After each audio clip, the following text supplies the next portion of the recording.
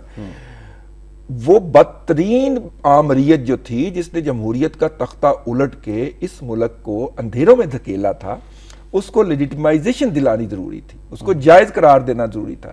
تو جائز قرار دینے کے لیے ہم نے امریکہ کے جوتے اٹھا کے سر میں رکھ لیے اور وہ بھی باتیں کرنے کے لیے تیار ہو گئے۔ ان دا لائن آف فائر پڑ جائیں، اس کے بعد رضوان رضی پہ آرٹیکل 6 نہیں، اس کے بعد مشرف صاحب پہ آرٹیکل 6 لگتا ہے، وہ کتاب ہی پڑھ لے اگر عدالت کا کوئی باضمیر جج، ٹھیک ہے۔ اب جناب وہ اس شخص نے اس قوم کو فرنٹ لائن اتحادی اس لیے بنایا کہ جب یہ فرنٹ لائن اتحادی بنے گی تو اس کی دکانداری چل پڑے گی نا، جو اس نے چلائی 8 سال۔ نثار صاحب نے کہا مسلم لیگ نون اقتدار میں آ کر مشرف کا ٹرائل کرے گی، نہیں، اس نے دکانداری 8 سال چلائی۔ اب اس دکانداری سے آپ نے وہ دکان بڑھانی ہے، اس سودے کو بند کرنا ہے بیچنا، اور اس سے جان چھڑانی ہے۔ یہ ہماری جنگ نہیں ہے، ٹھیک، بالکل صحیح کہا، ٹھیک ہے نا۔ ہم نے اپنے اتنے سویلین شہید کروا لیے، ہماری فورسز کا مورال ڈاؤن ہو گیا، انہیں انگیج رہنا پڑ رہا ہے اراؤنڈ دا ایئر۔ ہم انڈیا کا مذاق اڑایا کرتے تھے کہ جناب وہ کشمیر کے اندر 7 لاکھ فوج ڈال کے تو دیکھیں اس نے اپنی اس کی آرمی کے اوپر جتنے سائیکولوجیکل امپیکٹس آئے ہیں اس کے، اور ہم جو ہیں وہ اپنی آرمی کو اس میں دھکیل رہے ہیں۔ یہ ہمارا منصب نہیں ہے، نہ ڈیفنس اسٹریٹجیکلی نہ دوسرے حوالے سے۔ رائٹ، بہت شکریہ رضوان رضی صاحب، آپ تشریف لائے، بہت اہم موضوعات پر آپ سے بات ہوئی، انشاءاللہ اگلی نشست میں بھی ملاقات ہوگی اور بات بھی ہوگی۔ طبیعت ٹھیک ہے نا؟ جی الحمدللہ، اسی نے تو آپ کو خبریں بتائی۔ اور ناظرین، آخر میں فرمان قائد اعظم رحمۃ اللہ علیہ جلسہ عام ڈھاکہ 21 مارچ سن 1948 کو قائد اعظم رحمۃ اللہ علیہ نے فرمایا کہ حکومت کے سامنے صرف ایک ہی مقصد ہو سکتا ہے، عوام کی بے لوث خدمت، اس کی فلاح و بہبود کے لیے مناسب تدابیر اختیار کرنا، اس کے سوا برسر اقتدار حکومت کا مقصد اور کیا ہو سکتا ہے؟ اور اگر اس کے سوا کوئی اور مقصد سامنے ہے تو ایسی حکومت کو اقتدار سے الگ کر دو، لیکن ہلڑ بازی سے نہیں۔ اس پر ضرور غور کیجیے گا، آپ بھی، میں بھی، اور تمام سیاسی جماعتیں بھی، اور اقتدار میں بیٹھے حکمران بھی اس پر ضرور غور کریں۔ احتشام الرحمان کو نوائے وقت ٹوڈے سے اجازت دیجیے، اللہ حافظ۔